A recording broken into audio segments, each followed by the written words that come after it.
G'day, battlers, and we are here once again. I mean, look, this is the first time you're seeing me in a few weeks. I was obviously in the US for a little while, but I am back and we are jumping in for some Forged Cup action. And I do have a special guest, but before we get to him, we have to say there's a huge box on the screen right now with a bunch of information, a bunch of data about the Forged Cup that we are going to jump into in this video. So if you are keen, just keep watching all the way through. But before we get into all of that data, what it means, what the best Pokemon in the Forged Cup are, I now want to introduce this lovely man to my this way. I guess it's my right on the screen. Michael, Yeah, how's it going? I'm good. Thank you. So I'm Michael, also known as MusicMaikel, online or in game. I'm a Silph battler, a community leader of the city of Eindhoven in the Netherlands, and yeah, I've made this lovely spreadsheet, or at least came up with it last year with no fun pain done, and use it for the Venture Cup meta at the time. And since Forged is really looking similar, meta wise, I thought let's revisit it again. Yeah, I mean, for long-time subscribers of the channel that were back around in the Venture Cup, they may remember that I did do a similar video with No Fun Pain Done back in the day with that Venture Cup spreadsheet, just talking about what the basic meta was and talking through the spreadsheet. But I think that straight away this is an incredibly useful spreadsheet and one that is only going to get more useful as the month goes on, especially when it comes to sort of building your teams. But can you just sort of go into real quick the sort of I guess the history about how this spreadsheet sort of Yeah. came about? So actually, Payne posted at least at the time the Venture Cup spreadsheet on Reddit, and I saw his post and thought, hey, we can automate some things. So at the time we did that, and things it got kind of wild from there. I think we had over like 3,000 teams, almost 300 tournaments, like real tournaments in the database. And it was just a really nice spreadsheet to prepare yourself for the regionals back then. And now we're here and for almost regionals time actually. Um, and yeah, uh, just revisiting the spreadsheet for once more. Yeah, and so we'll go into what the spreadsheet means and how to use it. But before we jump into that, I do want to tell everyone watching right now there is a link in the description down below that is a form. Super simple. You literally just copy the tournament link of the Forged Cup tournament that you just did, paste it in, and hit send, and it just shoots through, and then it'll come on to the back end so that it can be Yeah, added onto this spreadsheet and improve the data over time so that it is more and more accurate with this yeah, what is going on. exactly. So Uh, any time in the month, if you do a tournament, yeah, links down there. yeah, for sure. Please have some patience because it's all manual work. So it's really tedious, but we'll update or I and Steve will update the spreadsheet over time, and yeah, uh, all the updates when we do it, we will post them. Yeah, of course, I'll actually have the link to the spreadsheet that I should have mentioned in the description down below. That actually, by the time you're watching this video, probably will be updated. So definitely worth checking it out and bookmarking to check into later. But we'll jump straight into it, Michael, and take a look at what we are Yeah. actually going through here. So can you just sort of give us the rundown about what we are seeing on screen and how to sort of consume this data that's in front of us? Yeah, yeah. So the Force Cup is essentially broken down into point categories. Some of them are worth 8 points. Some of them 4, 2, and 1. Um, your team total of 6 can be having 17 points on its team. And what you're seeing on screen right now is Pokemon on teams that are, uh, yeah, having some success in tournaments, and then yeah, the basic yeah, calculating thing is that we only contain teams who got 3 points or more in a tournament, and that way we measure, yeah, how viable a team or a Pokemon is. Yeah, so it's, we've got it broken down into the 8 points, the 4 points, the 2 points, the 1 point. So you can sort of see that just straight away, for example, that Oranguru is far and away a really successful Pokemon in the 2 point slot. With Yeah, 11 wins that's currently in the spreadsheet. And then, you can see that someone has won with Gallade that has managed to get in one of these tournaments with 3 or more points in one of these 3 or more round tournaments. And of course, again, this list is going to be updated over time. And we'll come back to this to talk a little bit more about what these best Pokemon are. But I do just quickly want to go over to see what else we've got in the spreadsheet. So what have we got over here, Michael? so we have some typings here, and yeah, these are the most prominent types in the meta. For example, in the 2 point normal slot, we have, of course, Oranguru, which is a part normal type. Exactly the same goes for the psychics in the yeah 2 point column.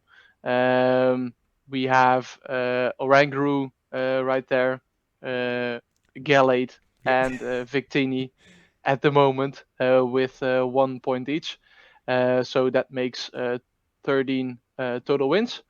And yeah, the we all sum them up at the end for the win count. So normal typing is now, yeah, mostly in the front, um, because it has the most wins. Yeah, so it's sort of a useful way to get an idea about what sort of typings are showing success in the meta, especially Yeah, because, we are seeing Dragon, Dark, and Steel's banned from this meta. So, sort of interestingly, we're seeing Fairy not doing very well so far, which I guess is because it doesn't have those dragons and the Dark types to target.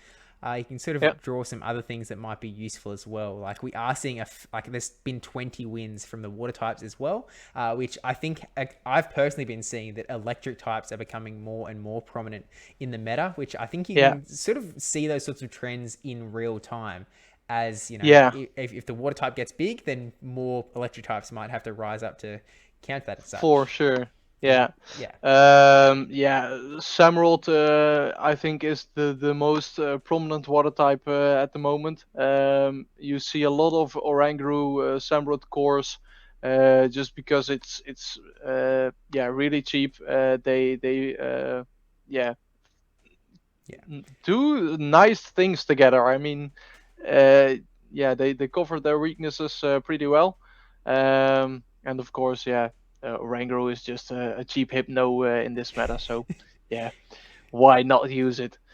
Exactly. And then there's one more thing that is on this spreadsheet over here that is personally something that I found incredibly interesting, certainly in the Venture Cup spreadsheet, and still very interesting now. So I think it's pretty self explanatory, but just for good measure, what are we looking at here? So this is just the team build-ups actually. So what we see here is that there are at the moment 7 teams with a triple four, a double two, and the 1 pointer in their team. Um, and there's also a double four, quadruple two team in there. Um, and this is, yeah, just exactly the build up of the teams, and how the points are spread across the board. Yeah.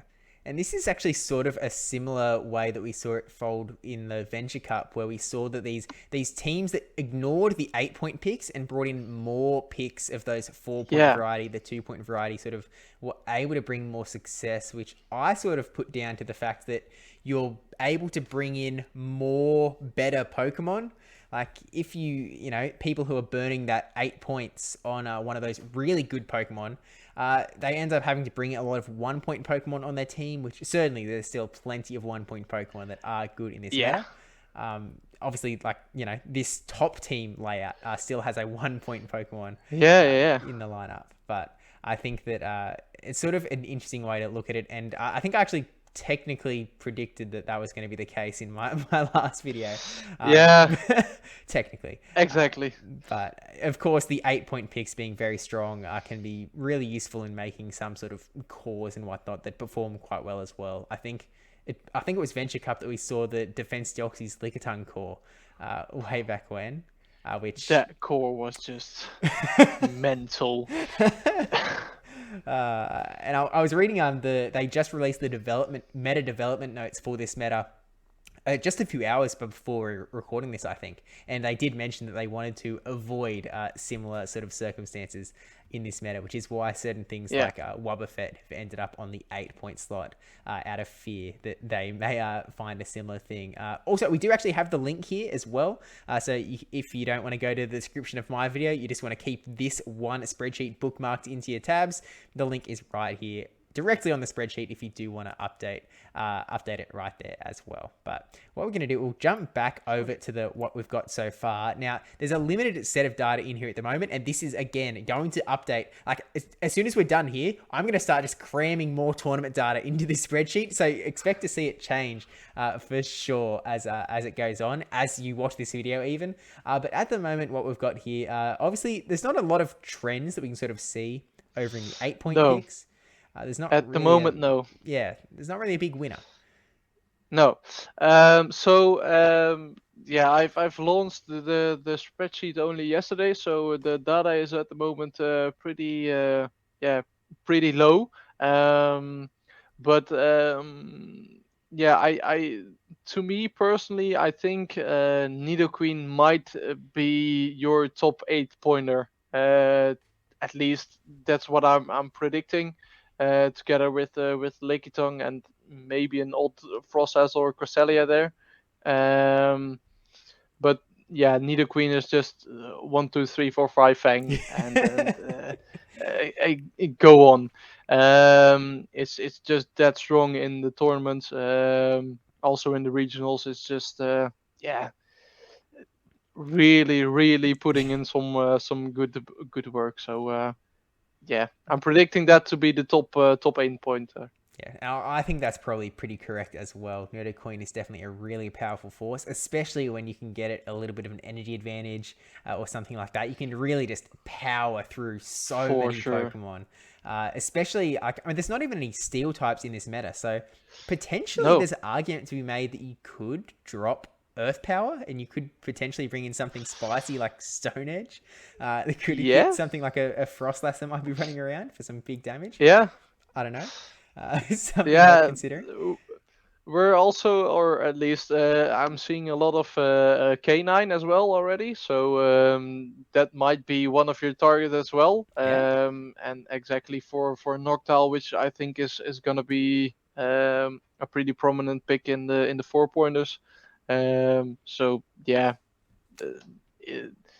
Stone Edge might be a good call. We'll just have to wait and see. But talking about the 4-pointers, obviously you've just mentioned Ninetales and Noctowl that are right here. Obviously pretty high when it comes to the win counts there with 6 wins. So, again, that Stone Edge might come in handy. But Ninetales in particular has seen a lot of big usage after Cindy ended up winning the regional tournament with that Ember Shadow Ninetales. That was spicy. I think that we might see a little bit of an uptick just because of that, especially with Ember. Probably. But it's definitely still a really good Pokemon as well. There's plenty of Pokemon that it is sort of attacking there. Frostlass being a big one that is going to be pretty weak to it. There's some other picks around. So there's a bit of grass. I mean, not too much grass. Again, we can sort of, look over at the typing chart here and see that grass is sort of mid to low tier as far as win rate going on. But if we come back over, Greedent is the sort of bigger one that is coming up with 9 wins. And Greedent is sort of one that I don't think a lot of people are like super familiar with when it comes to sort of the PvP setting, maybe outside of like the Go Battle League.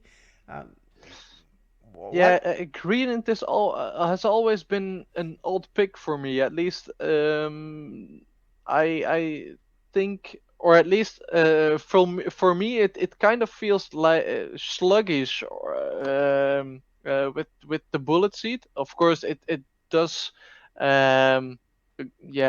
go ham on the spam side, but I don't know what it is with Gradient I don't like personally. I'm also not gonna use it in my team. But I think in this meta it really is just a good Lickitung replacement, as in it is the bulky normal type, which can do quite a nice amount of damage, or neutral damage actually, in most of the cases. In addition, it also has access to Crunch, which sort of lets it hit the Orangaroos that are around. It can hit a lot of those 8-point picks like Frostlass, like Cresselia, that are definitely really strong in this meta as well. So I think that, I mean, to be honest, it's probably the Orangaroo countering situation alone that makes a really, really useful pick in this cup. When, again, the Dark types are banned. So when there's a powerful Pokemon like Orangaroo that you still want to counter, you're sort of left with either picking Pokemon that have access to dark moves, like a Greedent, or Pokemon, maybe ghost types that are around. But then you have to make sure that you don't go to ghost poisons that are weak to confusion. Orangaroo also has the normal typing, so it is still...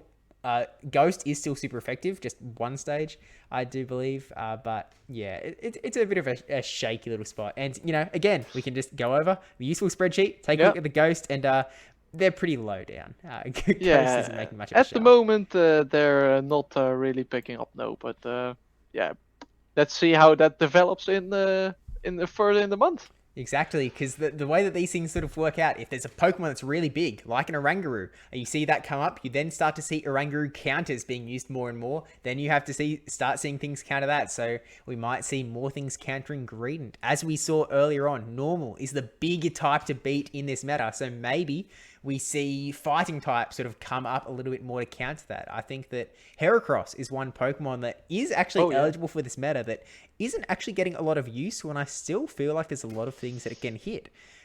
Especially having access to that Rock Blast, again, with that rock damage that hits those same things that Nidoqueen could hit with Stone Edge. Plus the access to the counter, which is just, you know, Greedent, Orangaroo, all those picks, not loving it, to say the least. No.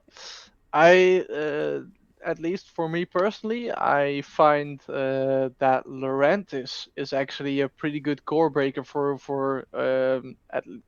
Orangaroo, Samurott as well. So that core Lurantis pretty much, it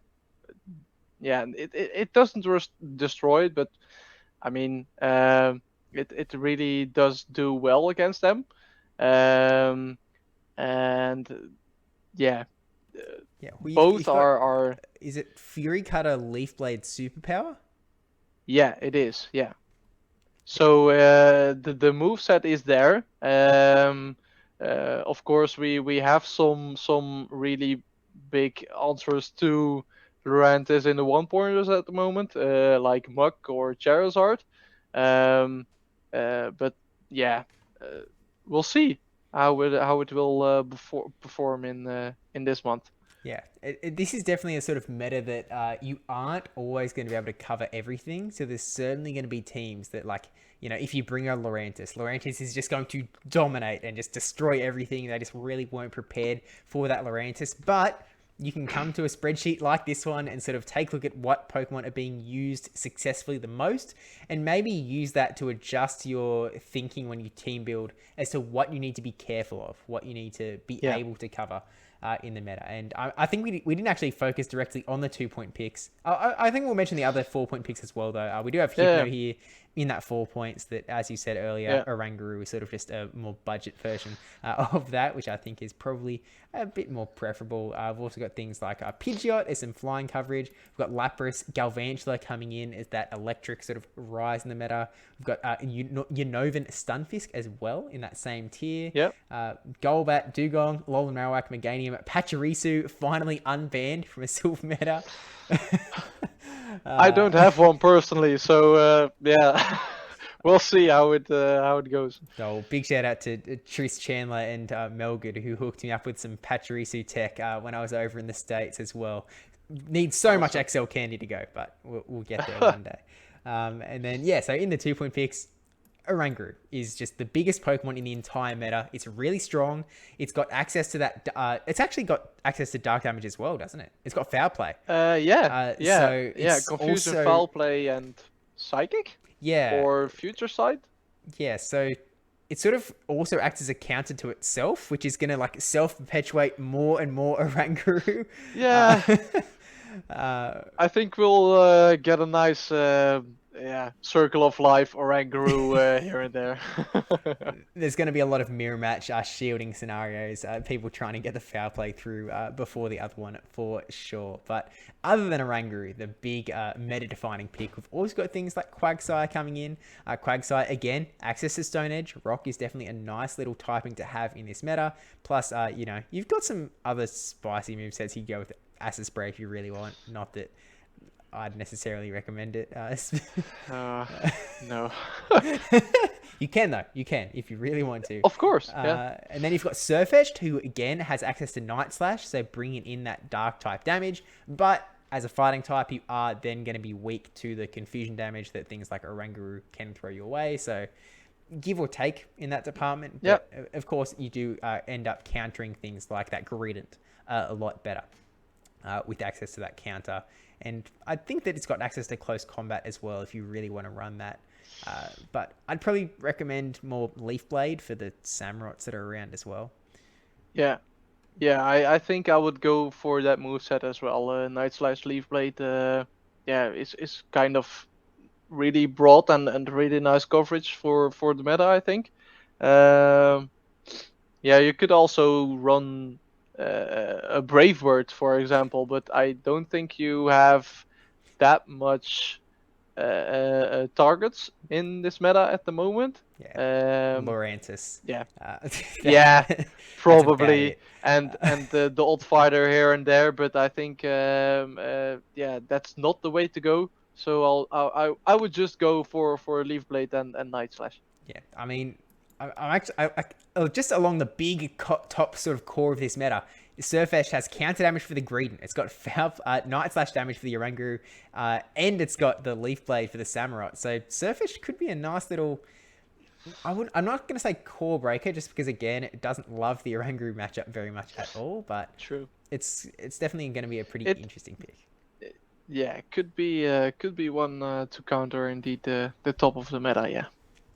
Then we've got things like Machamp as another fighting option. Again, access to Rock Slide. We've got Alolan Raveler, Lurantis, as you mentioned, which could be a really strong core breaker and is probably going to be Pokemon that we see more and more of as this meta does end up developing. I do think. Yep. We've got Primeape, who has access to Ice Punch, which is a very interesting sort of deal there. And it's got access to Night Slash, actually. Too. Yeah. But again, the psychic weakness, so yeah. Give or take, actually, how you mentioned it, yeah.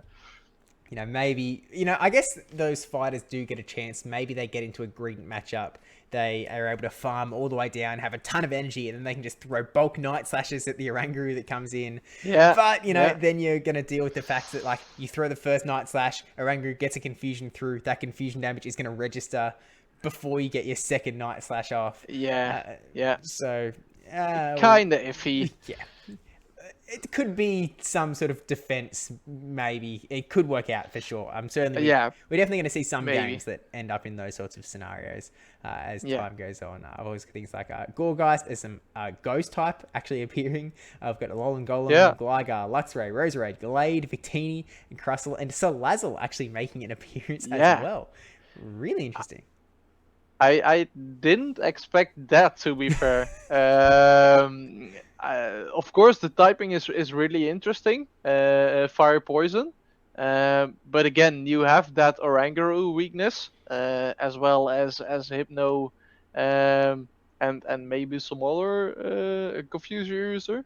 But yeah, I I didn't expect it to be on the board even.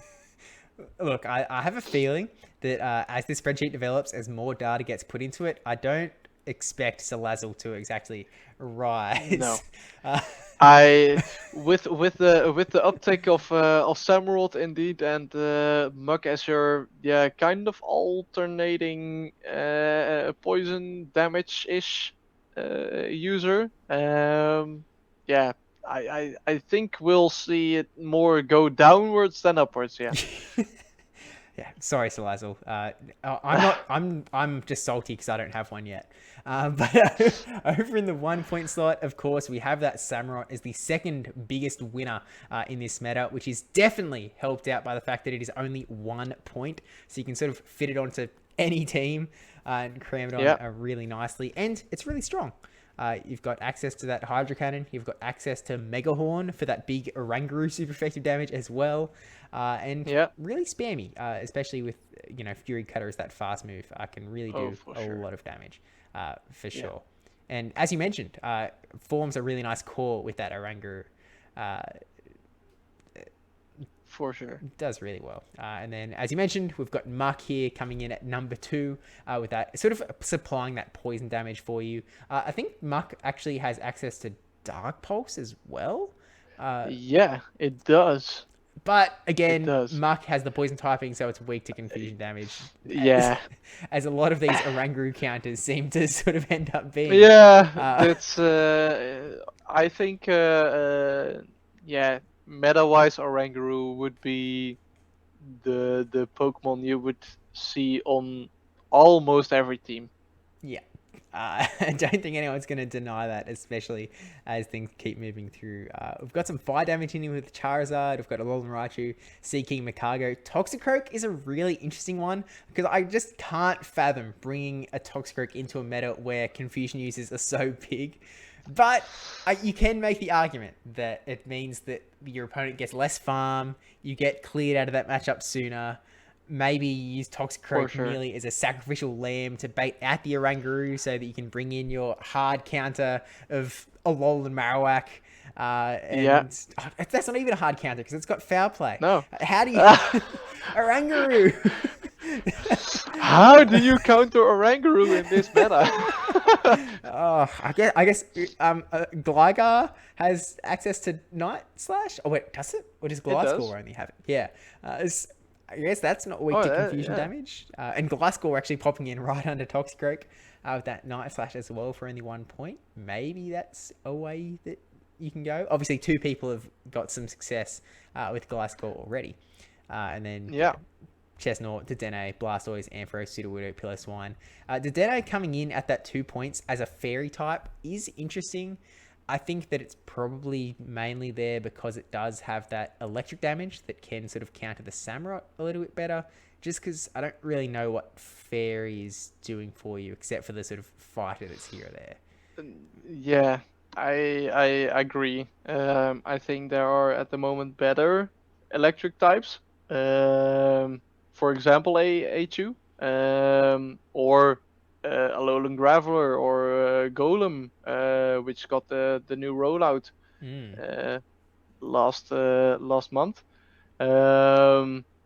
But yeah, I also think the then like Salazzle would be getting some more downwards uh, procedures um, than upwards. But it's yeah. When I put the data in, I really thought it was interesting to see the den there because I didn't expect it to be there because it's Dragon is gone, Dark is gone, so the only point you have in your fairy typing would be to hit the fighters, and yeah, there aren't that much of them because Oranguru is there.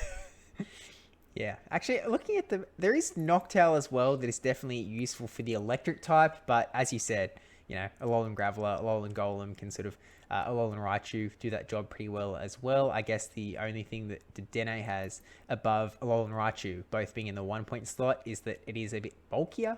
So I guess you can sort of Yeah, take a little bit more. And I guess Alolan Raichu is also going to take super effective damage from the Shadow Ball from Noctowl.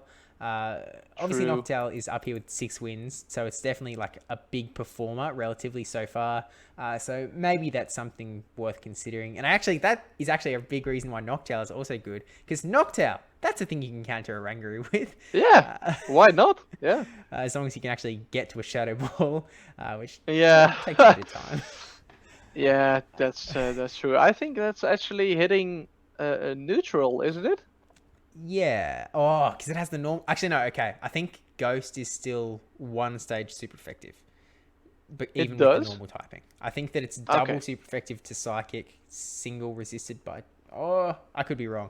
I could be wrong. I'm I pretty think it's the sure other way around. I thought other way it around. was double weak or double resisted ghost damage and yeah. Dang Anyway, let's get on. Yeah. With that said, shut this thing down. But yeah, Yeah, I think that sort of gives us a big sort of overview as to what the big meta is. Obviously, Oranguru, huge pick that people are going to want to counter every possible way they can. Samurott coming in as a 1 point pick that can do that quite well and also have some nice coverage for the other things that are around. Greedent coming in as another Pokemon that can counter the Oranguru while also being quite a bulky Pokemon and gets quite a few charge moves off over time, despite not being sort of a big oppressive threat when it comes to most things in the yeah, meta. More just neutral. We've talked about some other picks that could be really nice, like Lurantis, that is definitely, as you said, going to be a nice little core breaker in this meta for sure, and is one that I think that a lot of people built for the first time for Silph Arena factions last week, Oh, or in practice could up be. for the colony meta, I think.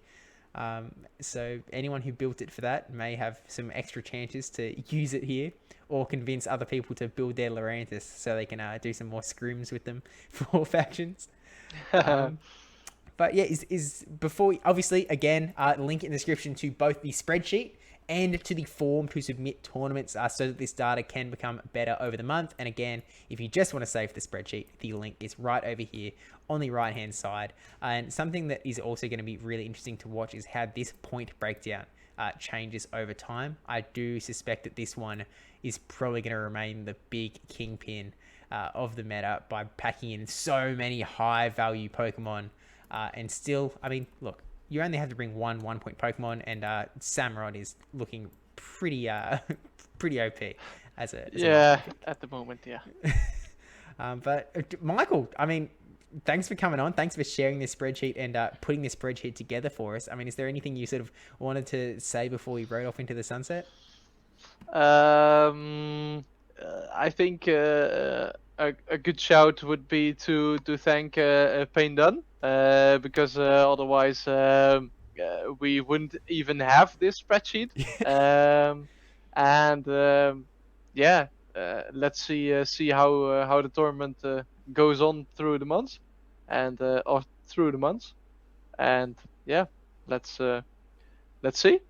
Yep. So keep an eye out on this spreadsheet to see how the meta is developing in real time. And yeah, huge thanks again. And I'll leave a link in the description down below to your Twitter and whatnot as well, so people can go Sure, follow that awesome. new spot over there. Because I'm sure that well, they did actually hint in the meta development notes that this is sort of gearing us up for the complicated meta that is regionals next month. So Oh, we'll just have to wait okay. and see what they've got in store for us there. So get your minds thinking on this meta, get building, and let us know what you're sort of thinking of. But with that said, thank you all for watching. Thanks again, Michael, for coming on, and we'll see you in the next one.